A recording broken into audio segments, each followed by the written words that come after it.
Arestado ang dalawang lalaking sangkot umano sa magkakahiwalay ng kaso ng panggagahasa. Ang isa sa kanila ay nabistong ilang taon na palang wanted nang kumuha siya ng police clearance. Nakatutok si Emil Sumangil. Kukuha sana ng police clearance ang lalaking ito sa Cainta Police Station sa Rizal para raw sa a-applyan niyang trabaho. Pero mapapansing tila natigilan ang non-uniform personnel na umaasikaso sa lalaki. Lumabas na pala sa computer na may kaso at 9 na taon na palang wanted ang lalaki. Yung police clearance natin, bago natin i-release, bine-verify natin yung sa i-warrant. Lahat ng warrant ng buong Pilipinas ina-upload yan. Tumimbre na sa pulis ang empleyado ng police station at mabilis na dumating ang mga taga-warrant section. Nang ma-verify na may kaso nga ang lalaki, dito na siya inaresto.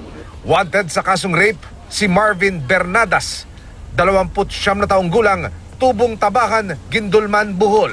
Ay, hindi po yan, sir. Hindi po yan totoo, sir. Tapos, ano po, sir, na dati kong shoota yun, sir. Tapos, hinabdalan ko lang nanay niya. Hinabdalan ako, eh.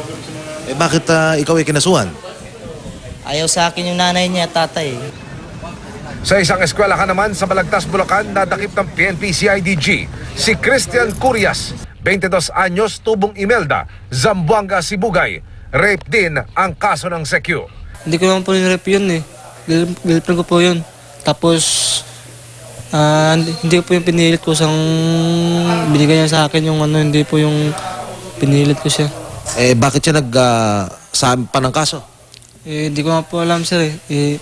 Siguro sa pamilya niya po. May warrant of arrest na siya, ibig sabihin may probable cause na nakitaan na ng court. Emil Suangil, nakatutok, 24 oras.